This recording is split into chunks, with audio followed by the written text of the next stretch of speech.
Rekaman pembacaan ceramah master. Sutra Teratai yang menakjubkan. Bab 1 Pendahuluan. Sinfasyang Sutra Teratai, episode 56.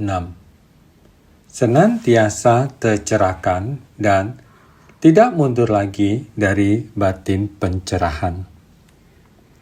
Tidak ada batas untuk berhenti dalam belajar. Tiada satu saat pun tidak belajar. Kita belajar saat bertemu masalah, tercerahkan belakangan setelah mengerti sepenuhnya. Senantiasa tercerahkan dan tidak mundur lagi. Inilah Maha Satwa. Inilah yang harus dikatakan kepada semua orang. Berhubung kita adalah praktisi yang belajar ajaran Buddha. Kata belajar ini adalah sesuatu yang tiada akhirnya. Setiap saat menggenggam waktu, selalu berada dalam kondisi tiada satu saat pun tidak belajar.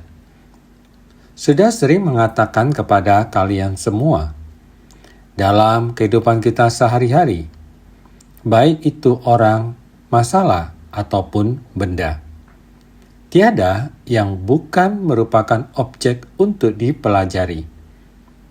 Jika kita bersungguh hati setiap saat terhadap orang lain, setiap orang memiliki keunggulan, juga memiliki kekurangan. Setiap orang memiliki kekurangan, ini sebagai peringatan bagi kita. Apakah kita juga memiliki kekurangan seperti ini? Kita harus berintrospeksi terhadap orang yang memiliki keunggulan, yang sering mendapat pujian, yang kita kagumi. Apakah mereka merupakan orang-orang yang harus kita jadikan panutan? Maka dalam diri setiap orang ada yang dapat menjadi peringatan bagi kita. Ada yang dapat menjadi panutan bagi kita. Maka tidak ada batas untuk berhenti dalam belajar. Saat melakukan kegiatan juga sama. Jika belum menjalani, maka tidak akan tumbuh kebijaksanaan. Pengetahuan kita juga diperoleh dari memahami berbagai peristiwa, kemudian dapat memadukannya dengan prinsip kebenaran. Makanya, manusia, benda, dan peristiwa, mereka semuanya ada di sekitar kita, di dalam kehidupan kita sehari-hari. Kapan waktunya? Bukan saat bagi kita untuk belajar? Makanya dikatakan, tiada satu saat pun tidak belajar. Setiap waktu dan setiap saat adalah kesempatan untuk belajar. Kita belajar saat bertemu masalah, tercerahkan belakangan setelah mengerti sepenuhnya. Tidak peduli kesulitan apapun yang kita hadapi, ataupun orang yang sulit. Terhadap segala hal kita perlu bersabar, menggunakan kekuatan kesabaran. Kita menggunakan kebijaksanaan kita, menggunakan welas asih, terus-menerus berkomunikasi. Begitu pihak lain mulai mengerti, maka kita juga mulai mengerti, saling berpengertian. Semua orang sudah mengerti. Prinsip ini akhirnya berhasil dijalankan. Barulah kita akan berhati lapang terhadap orang, benda, dan peristiwa. Jadi, senantiasa tercerahkan dan tidak mundur lagi. Jika selama-lamanya kita dapat mempertahankan sifat tercerahkan ini, barulah di tengah orang banyak kita dapat mencerahkan diri sendiri dan orang lain. Demikianlah kita memupuk batin pencerahan. seperti yang telah dijelaskan sebelumnya. Di puncak burung Nasar, lebih dari 10.000 orang yang telah mencapai buah arahat, baik yang masih belajar ataupun yang sudah melampaui tahap belajar. Selain perwakilan dari komunitas biksu, ada juga perwakilan dari para biksuni. Hampir 20.000 monastik berkumpul untuk mendengarkan Buddha memutar roda Dharma Agung. Selain para arahat, biksu dan biksuni, terdapat 80.000 bodhisattva. Sang Buddha akan menjelaskan jalan bodhisattva. Jadi, para bodhisattva tentunya harus berkumpul di sana. Kita dapat membayangkan adegan saat itu. Betapa agungnya. Untuk memahami bodhisattva, mahasattva, kita hendaknya menggunakan nama Sanskerta yang lengkap. Seharusnya disebut bodhisattva, mahasattva. Ini benar-benar panjang. Bodhisattva dan mahasattva. Karena istilah Sanskerta ini memiliki banyak makna. Terlebih lagi maknanya sangat mendalam. Maka orang-orang Tionghoa menerjemahkannya menjadi bodhisattva, lalu disingkat menjadi bodhisattva atau pusat. Jika diterjemahkan berdasarkan makna, bodhi berarti jalan atau pencerahan. Sattva berarti batin atau makhluk berkesadaran. Maha berarti besar atau agung. Jadi, inilah yang disebut sebagai batin pencerahan yang besar. Jika disebutkan dengan bahasa Mandarin yang lancar, adalah batin pencerahan agung. Dengan penjelasan ini, semoga semua dapat memahaminya. Bodhisattva Mahasattva sejumlah 80.000 orang. Bodhi merujuk pada jalan pencerahan. Sattva merujuk pada batin. Maha artinya agung. Kalau digabungkan, berarti batin dari jalan pencerahan yang agung. Seharusnya disebut batin pencerahan agung. Batin pencerahan agung hendaknya kita hayati. Batin pencerahan agung ini adalah mereka yang memiliki akar kapasitas besar. Kapasitas kita ada yang kecil, sedang, dan besar. Mereka yang memiliki kapasitas kecil hanya memikirkan kepentingan diri sendiri, semata ingin melepaskan diri dari penderitaan kelahiran dan kematian. Mereka yang memiliki kapasitas sedang, selain ingin terbebas dari penderitaan kelahiran dan kematian, mereka juga ingin memahami lebih dalam. Sedangkan mereka yang memiliki kapasitas besar tidak hanya ingin terbebas dari penderitaan samsara dan memahami lebih dalam, tetapi mereka juga ingin membimbing orang lain agar dapat bersama-sama memahami. Inilah yang disebut orang yang berkapasitas besar. Demikianlah mereka yang memiliki kapasitas besar. Mereka juga harus memiliki kemahatauan, yaitu memiliki kebijaksanaan agung, barulah ia dapat mencerahkan dirinya sendiri, kemudian mencari dan mempelajari prinsip dari ajaran Buddha, lalu membimbing orang lain. Jika tidak memiliki kebijaksanaan agung, mereka tidak akan mampu menghayati ajaran Buddha. Pada dasarnya adalah memberi manfaat bagi diri sendiri dan orang lain, mencerahkan diri sendiri dan juga mencerahkan orang lain. Oleh karena itu, hal ini sudah pasti membutuhkan orang dengan kapasitas besar dan yang memiliki kebijaksanaan agung. Ketika orang dengan kapasitas besar dan kebijaksanaan agung ini mulai membangkitkan tekadnya, ia harus meyakini Dharma agung dan memahami prinsip agung. Apa yang ia yakini dan ia sentuh adalah prinsip kebenaran yang luas dan mendalam.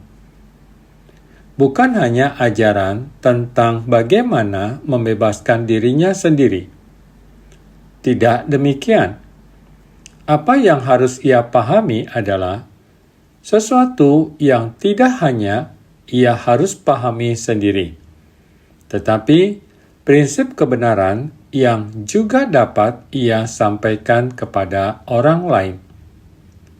Yang diperhatikan bukan hanya lingkungan diri sendiri, tetapi lingkungan seluruh dunia.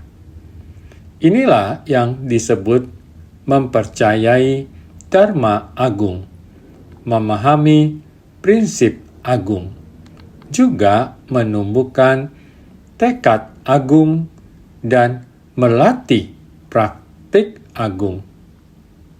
Dengan demikian, baik itu akar kemampuan, kebijaksanaan, maupun keyakinan terhadap Dharma Buddha, semuanya harus berlandaskan pada keluasan hati.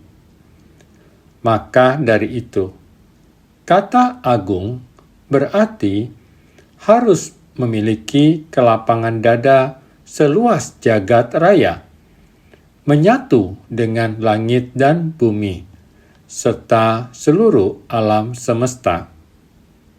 Kita harus melapangkan dada, sehingga dapat merangkum keyakinan dan praktik.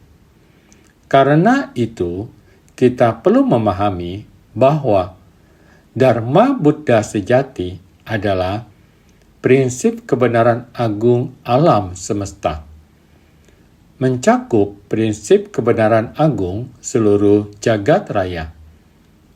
Kita harus memahaminya, dan bukan hanya memahami, tetapi juga mempraktikkannya. Itulah menjalankan praktik luhur dan membangun benih luhur. Mereka memiliki kapasitas besar dan kebijaksanaan agung, meyakini Dharma agung, memahami prinsip agung, menjalankan praktik luhur, membangun benih luhur, dan memperoleh buah pencerahan agung. Maka saat kita mulai mempelajari ajaran Buddha, harus membangkitkan batin pencerahan agung. Inilah Bodhisattva, yang juga maksud dari Bodhisattva Mahasattva. Juga dapat disebut sebagai makhluk tercerahkan, telah tersadarkan. Kita telah membuka batin pencerahan, mempraktikkan dalam tindakan nyata, telah tersadarkan, maka disebut makhluk tercerahkan. Berkenan dengan praktik sendiri, mengatakan pada diri sendiri, Bodhisattva adalah satu makhluk yang mampu tercerahkan. Kita semua dapat tercerahkan. Sang Buddha berkata demikian kepada kita. Sifat tercerahkan terletak pada batin manusia. Semua orang memiliki sifat tercerahkan. Akan tetapi makhluk hidup masih dalam kebingungan. Makhluk tercerahkan berbeda dengan makhluk yang lainnya. Para makhluk merupakan makhluk hidup berkesadaran. Mereka dalam kebingungan, mengalami segala macam penderitaan. Tercerahkan ini telah tersadarkan. Setelah tersadarkan, dia telah terlepas dari penderitaan ini. Akan tetapi, masih di tengah kelompok orang banyak. Karena di tengah orang banyak, baru dapat menyelamatkan para makhluk dari penderitaan. Maka disebut makhluk tercerahkan. Juga disebut makhluk tercerahkan berkenaan dengan praktik sendiri. Bodhisattva adalah satu makhluk yang mampu tercerahkan. Bodhisattva ini, di persamuan sutra teratai ini, ada 80.000 orang. Ini menunjukkan bahwa di puncak burung Nasar ada begitu banyak orang. Selain dua kelompok monastik, biksu dan biksuni, masih ada yang membangkitkan tekad bodhisattva. Juga ada 80.000 orang yang berada di dalam persamuan ini. Ini menunjukkan bahwa keagungan persamuan. Sangat banyak orang yang datang untuk mendengar. Buddha membabarkan Dharma. Suasana sangat agung. Bodhisattva ini semuanya merupakan bodhisattva yang membangun tekad luhur dan membangkitkan ikrar agung. Mereka telah membangkitkan 4 ikrar agung. Benar-benar ikrar yang sangat teguh. Ikrar agung yang bagaimana? Semua orang ketika kelas belajar malam, 88 Buddha akan ada dilafalkan. Membangkitkan 4 ikrar agung. Para makhluk yang jumlahnya tak terhingga. Aku bertekad untuk menyelamatkan mereka semua. Kerisauan batin yang tiada akhir. Aku bertekad untuk menghilangkannya seketika. Pintu Dharma yang tiada terkira. Aku bertekad untuk menguasai semua. Jalan kebudayaan yang tiada tara. Aku bertekad untuk mencapainya. Kita belajar ajaran Buddha. Harusnya bisa mencapai kondisi ini. Kita bisa membangun ikrar agung ini. 4 ikrar agung ini di dalam praktik bodhisattva merupakan sebuah ikrar yang sangat kuat. Ikrar yang sangat teguh. Anda pikirkan, para makhluk ada berapa banyak? Tiada terhingga. Lihatlah kita saat ini. Hanya membicarakan mengenai manusia saja, sudah ada 7 miliar lebih populasi manusia. Di jumlah populasi manusia yang begitu banyak ini, setiap orang kondisi kehidupannya berbeda-beda. Orang yang berada atau orang yang kaya, apakah kehidupan mereka bahagia? Belum tentu. Kaum berada, kerisauannya banyak. Hubungan mereka ada konflik antar anggota keluarga. Saudara menjadi saingan. Ayah menentang anaknya. Anggota keluarga bertengkar demi harta, demi ketenaran, demi keuntungan, dan lain-lain. Mereka menyebabkan kerisauan bagi satu sama lain. Orang miskin Bahkan, ada banyak kisah tentang penderitaan keluarga. Ada orang miskin jatuh sakit. Ada yang sakit menjadi cacat. Memang, setiap keluarga memiliki kesulitan masing-masing. Di antara makhluk hidup yang banyak, terdapat banyak penderitaan, terutama negara miskin.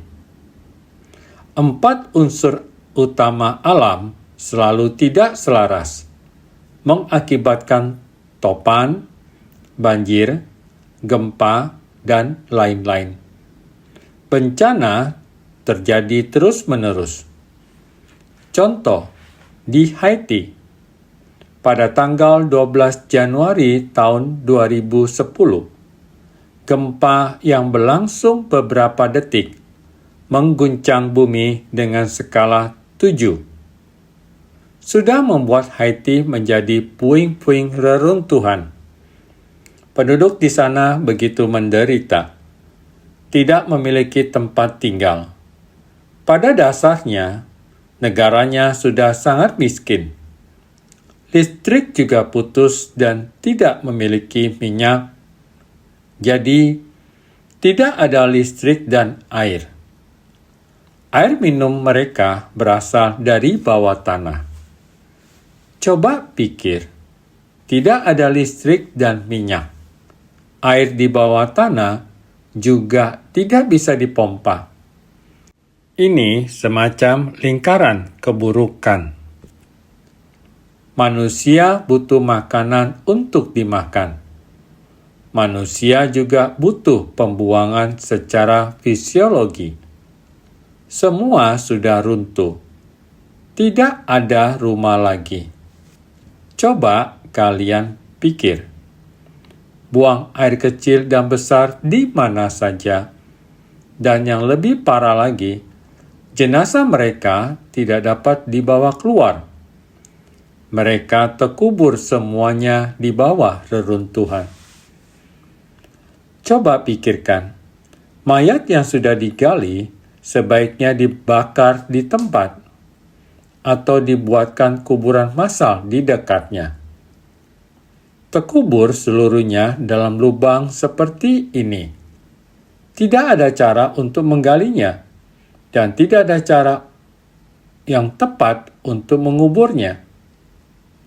Mereka membakar mayat-mayat yang mereka temukan di pinggir jalan.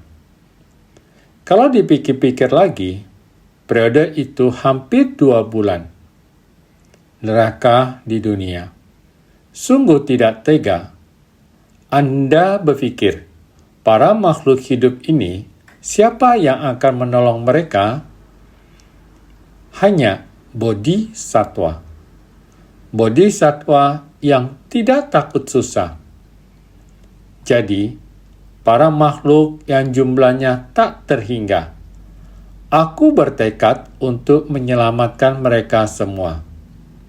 Tetap harus terjun ke tengah orang banyak. Kerisauan batin yang tiada akhir. Aku bertekad menghilangkan seketika. Setiap orang di sana, di lingkungan itu, sulit dihindarkan siapa yang berani ke sana. Hanya bodhisatwa yang telah melenyapkan kerisauannya, tidak melekat pada penderitaan di dunia. Akan tetapi, dia sendiri dapat meloncat keluar, masuk ke tengah orang banyak untuk bersumbangsi. Ini mestinya pintu Dharma yang tiada terkira. Aku bertekad menguasai semua.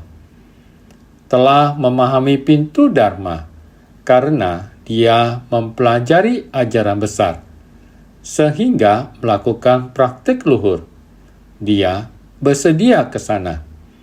Inilah berada di jalan ajaran Buddha. Menyaksikan penderitaan akan tahu akan berkah pada diri sendiri. Memasuki kondisi ini, baru tahu hukum karma di dunia sangatlah menakutkan.